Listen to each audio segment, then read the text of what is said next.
ನಮಸ್ಕಾರ, ಶುಭೋದಯ. ಸಂಕಲ್ಪ ಸುದ್ದಿ ವಿಶೇಷ ಕಾರ್ಯಕ್ರಮಕ್ಕೆ ತಮ್ಮೆಲ್ಲರಿಗೂ ಆತ್ಮೀಯ ಸ್ವಾಗತ ಹೇಳ್ತಾ ಇರೋದು ನನ್ನ ಅನುಷಾ.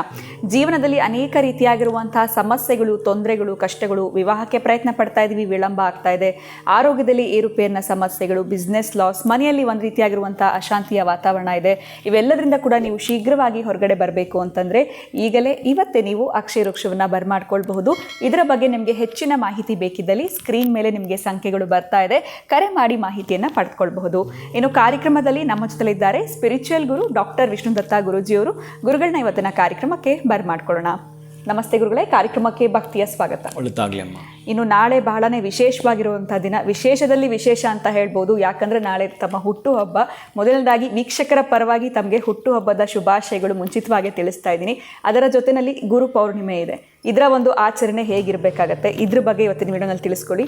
ಜೊತೆಗೆ ಇನ್ನೊಂದು ಕುತೂಹಲ ಗುರುಗಳೇ, ತಮ್ಮ ಹುಟ್ಟುಹಬ್ಬವನ್ನು ಈ ಗುರು ಪೌರ್ಣಿಮೆ ಯಾವತ್ತು ಬರುತ್ತೆ ಆ ದಿನ ಆಚರಣೆ ಮಾಡ್ಕೊಳ್ಳುವಂಥದ್ದು, ಅಥವಾ ಈ ಒಂದು 21 ಜುಲೈ ತಮ್ಮ ಬರ್ತಡೇನ ಹೇಗೆ ನಾವು ಕನ್ಸಿಡರ್ ಮಾಡಬೇಕು, ಇದ್ರ ಬಗ್ಗೆ ತಿಳಿಸ್ಕೊಡಿ. Thank you. ಪ್ರೀತಿಯ ಬಂಧುಗಳೇ, ಗುರುರ್ ಬ್ರಹ್ಮ ಗುರುರ್ ವಿಷ್ಣು ಗುರುರ್ದೇವೋ ಮಹೇಶ್ವರ, ಗುರು ಸಾಕ್ಷಾತ್ ಪರಬ್ರಹ್ಮ ತಸ್ಮೈ ಶ್ರೀ ಗುರವೇ ನಮಃ.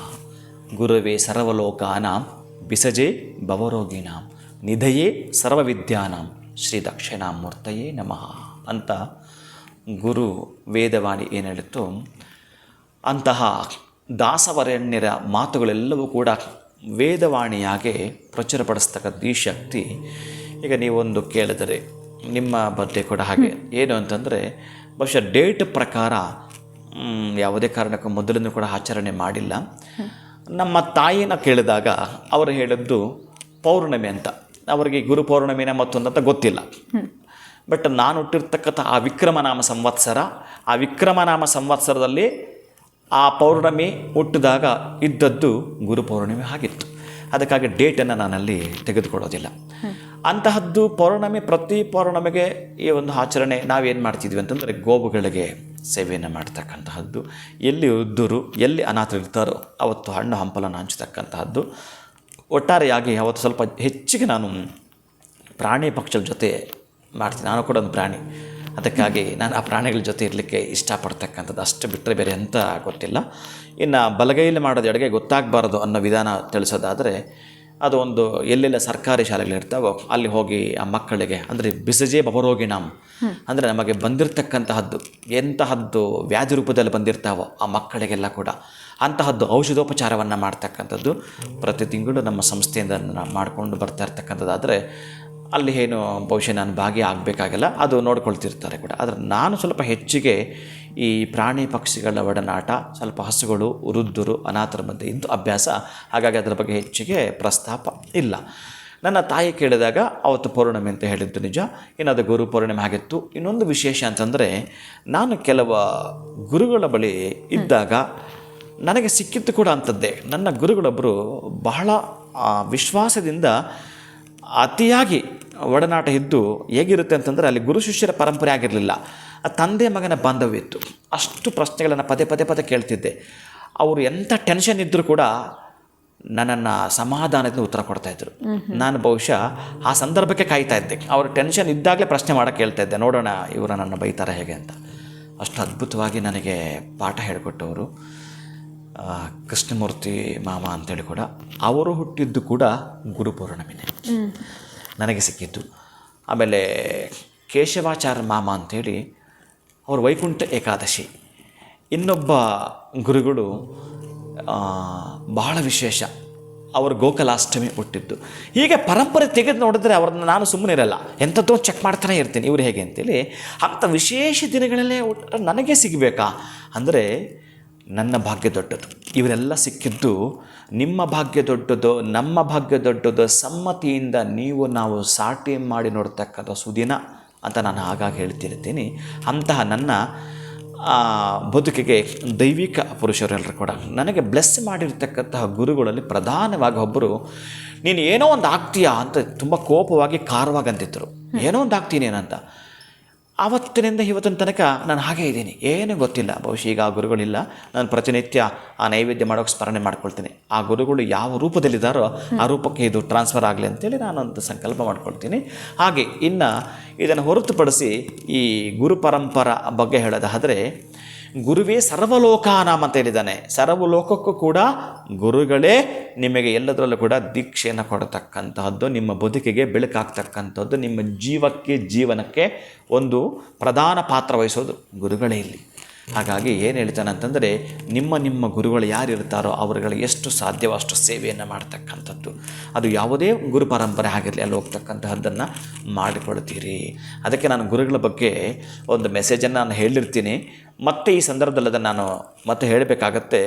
ಗುರುಗಳ ಬಗ್ಗೆ ಬರೀಲಿಕ್ಕೆ ಅಂತ ಹೊರಟ್ರೆ, ಈಗ ನನ್ನ ಗುರುಗಳ ಬಗ್ಗೆ ನಾನು ಬರೀಲಿಕ್ಕೆ ಹೊರಟ್ರೆ ಬಹುಶಃ ಸಿಗಲ್ಲ. ಇವತ್ತು ನನ್ನ ಗುರುಗಳು ಪುಸ್ತಕ ನೋಡಿಕೊಂಡೇ ಆ ಕಾರ್ಯಕ್ಕೆ ಹೇಳ್ತಾರೆ. ಪುಣ್ಯಾಂಬೋಜಿ ವಿಕಾಸಾಯ ಪಾಪದ್ವಾಂತಕ್ಷಯಾಯ ಚ ಶ್ರೀಮಾನ ವಿರಭೂದ್ಭಾಮೌ ರಾಮಾನುಜ ದಿವಾಕರಃ ಅನ್ನೋ ಮಂತ್ರ ಕಂಠಸ್ಥ ಆದರೂ ಬಹುಶಃ ಎಲ್ಲಾದರೂ ಮಿಸ್ ಆಗಿಬಿಡ್ತದೆ ಮತ್ತೆ ನೋಡ್ಕೊಂಡು ಹೇಳ್ತಾರೆ. ಬಟ್ ನನಗದು ಅಭ್ಯಾಸ ಇಲ್ಲ. ನನಗೆ 4,000 ಪದ್ಯಗಳ ಕಂಠಸ್ಥ. ಆಮೇಲೆ ಉದಕ ಶಾಂತಿ ಅಂತಿದೆ, ಅದು ಕಂಠಸ್ಥ. ವೇದದಲ್ಲಿ ಕೆಲವು ಸೂಕ್ತಗಳು ಕಂಠಸ್ಥ. ಕೆಲವರೆಲ್ಲ ಕೂಡ ಹಿರಿಯರು, ನಾನೇ ಕಿರಿಯ. ಅವರೆಲ್ಲ ಹೇಳುವಾಗ ಕೆಲವರೆಲ್ಲ ಈಗ ನನಗೆ ಅರ್ಥ ಆಗ್ತಾಯಿದೆ. ಅವರೆಲ್ಲ ಸ್ವಲ್ಪ ಯಾಕೆ ಅವತ್ತು ಮಾತಾಡ್ತಾ ಇದ್ದಾರೆ, ಜಲಸ್ ಫೀಲ್ ಆಗ್ತಾಯಿದ್ರು. ಅರೆ ಈ ಮನುಷ್ಯ ಈಗ ಹೇಳ್ತಾನಲ್ಲ, 3 ತಾಸು ಕೂತ್ಕೊಂಡು ಹೇಳ್ತಕ್ಕಂತಹ ಆ ಒಂದು ಉದಕ ಶಾಂತಿ ಅನ್ನೋ ವೇದವನ್ನು ಈತ ಕಂಠಸ್ಥ ಹೇಳ್ತಾನಲ್ಲ. ಬಹುಶಃ ನನಗೆ 25-26 ವರ್ಷದಿಂದ ಪಾಠ ಮಾಡೋದು ನನ್ನ ಕೈಲಾಗಲಿಲ್ವಲ್ಲ. ನನಗೆ ಯಾಕೆ ಬಂತೋದು ರೋಗ ಗೊತ್ತಿಲ್ಲ, ಬಟ್ ಕಂಠಸ್ಥ ಆಗಿದೆ, ಹೇಳ್ತಾ ಇದ್ದ ತಪ್ಪೇನಿದೆ ಅಂತ ನಂದು.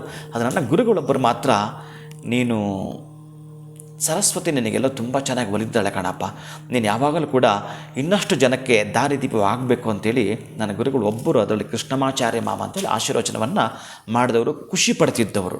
ಅವ್ರು ನೋಡ್ಕೊಂಡು ಎಲ್ಲದೂ ಕೂಡ ನೋಡಿಕೊಳ್ಳದೆ ಈ ಮನುಷ್ಯ 9 ದಿನಗಳ ಕಾಲ ಪ್ರತಿಷ್ಠಾಪನೆ, ಅದು ಸ್ವಸ್ತಿವಾಚನ, ಅನುಜ್ಞೆ, ಸಂಕಲ್ಪಪೂರ್ವಕ, ಭಗವದ್ ವಾಸುದೇವ ಪುಣ್ಯ, ರಕ್ಷಾಬಂಧನ, ಅನುಗ್ರಹ ಇರತಕ್ಕಂತಹದ್ದು, ಅಲ್ಲಿ ಕಳಶಾರಾಧನೆ, ಅಗ್ನಿ ಪ್ರತಿಷ್ಠೆ, ಅಗ್ನಿಜುಲನೆ, ಇವೆಲ್ಲವೂ ಕೂಡ ಒಂದಾದ್ಮೇಲೆ ಒಂದು ಸೀರಿಯಲ್ ಪ್ರಕಾರ ಬರುತ್ತೆ. ಆ ಇನ್ವಿಟೇಷನ್ 9 ದಿನದ ಇನ್ವಿಟೇಷನ್ ಬರಬೇಕಾದ್ರೆ ನನ್ನ ತಲೆಯಲ್ಲಿ ಇರ್ತಾ ಇತ್ತು. ಪ್ರತಿಯೊಬ್ಬರೂ ಕೂಡ ಇನ್ನೊಂದು ಯಾವುದೋ ಹಳೆ ಇನ್ವಿಟೇಷನ್ ತೆಗೆದು ಅದನ್ನು ನೋಡ್ಕೊಂಡು ಬರೀತಾ ಇದ್ರು. ಬಟ್ ನನಗೆ ಹಾಗಿಲ್ಲ, 9 ದಿನದ ಕಾರ್ಯಕ್ರಮ ನಾನು ಬರೀತಾ ಇದ್ದೆ ಆ ಪ್ರತಿಷ್ಠಾಪನೆಗಳಿಗೆ. ಇದು ಇಂತಹ ಜ್ಞಾಪಕ ಶಕ್ತಿ ಕೆಲವಷ್ಟು ಜನಕ್ಕೆ ಮಾತ್ರ ಇರುತ್ತೆ ಅಂತ ನನ್ನ ಗುರುಗಳು ಹೇಳಿದರು.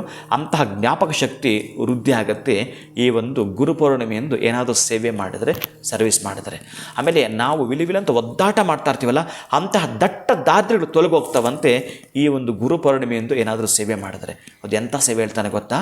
ಯಾರಿಗಾದರೂ ಗುರುಗಳಿಗೆ ಊಟ ಬಡಿಸುವಂಥದ್ದು, ಅವರು ಊಟ ಮಾಡಿದ ನಂತರ ಊಟದ ಎಲೆ ತೆಗೆಯುವಂಥದ್ದು. ಊಟದ ಎಲೆ ತೆಗೆಯುವಂಥದ್ದು ಅಲ್ಲಿ ಗೋಮಯ ಮಾಡ್ತಾರೆ, ಅಂದರೆ ಶುದ್ಧಿ ಮಾಡ್ತಾರೆ. ಅದನ್ನು ಶುದ್ಧಿ ಮಾಡಿ ಕಣ್ಣಿಗೆ ಹೊತ್ಕೊಂಡು ಇಲ್ಲಿ ಇಟ್ಕೊಳ್ತಾರೆ ಅಂತಂದರೆ ಗುರುವಿನ ಅನುಗ್ರಹ ಆದಾಗೆ. ಇಹ ಜನ್ಮನಿ ಗತ ಜನ್ಮನಿ, ಹಿಂದೆ ಮಾಡಿರ್ತಕ್ಕಂತಹ ಲವಶೇಷವೂ ಕೂಡ ಪಾಪ ಉಳ್ಕೊಳ್ಳದೆ ಕ್ಲಿಯರ್ ಆಗ್ತಕ್ಕಂತಹ ಚಿತ್ತ ಶುದ್ಧಿನ ಬಿಚ್ಚಿ ಇಡುತ್ತೆ ಈ ಒಂದು ಗುರು ಪೌರ್ಣಿಮಾ. ನೀವು ಬಡವರಿಗೋ ಅಥವಾ ತುಂಬ ಭಿಕ್ಷುಕರಿಗೋ, ತುಂಬ ಕಡಿಬಡವರಿಗೋ ಏನಾದರೂ ಆ ದಿವಸ ದಾನ ಮಾಡ್ತೀನಿ ಅಂತಂದರೆ ಬೇರೆ ದಿನಗಳದ್ದು 100 ಪಟ್ಟಾದರೆ ಈ ಜನ ಮಾಡ್ತಕ್ಕಂಥ 1000 ಪಟ್ಟು ಫಲವನ್ನು ಪಡ್ಕೊಳ್ತೀರಿ.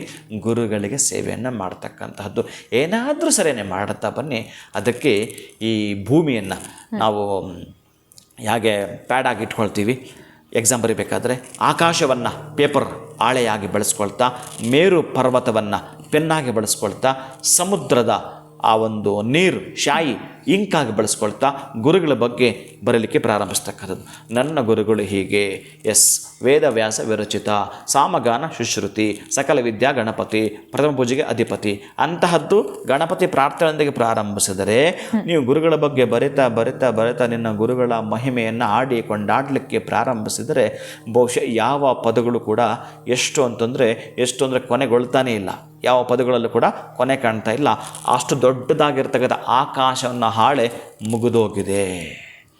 ಇನ್ನೊಂದು ಪೇಪರ್ ಬೇಕು, ಇನ್ನೆಲ್ಲಿಂದ ತರ್ತೀರಿ?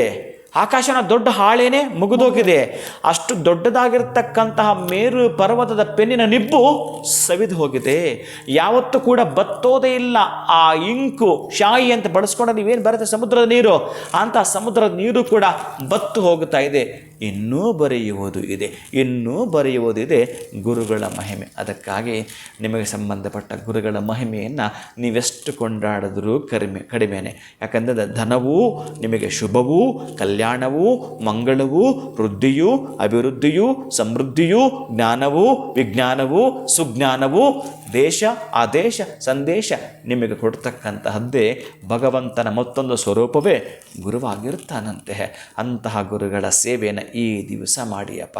ನೀವು ಬೇರೆ ದಿವಸ ಮಾಡಿಲ್ಲ, ನಿಮ್ಮದು ಎಕ್ಸ್ಕ್ಯೂಸ್ ಇದೆ. ಆದರೆ ಈ ದಿನ ಮಾತ್ರ ಮರೆಯದೆ ನಿಮ್ಮ ಗುರುಗಳ ಸೇವೆಯನ್ನು ಮಾಡ್ತಾ ಬನ್ನಿ.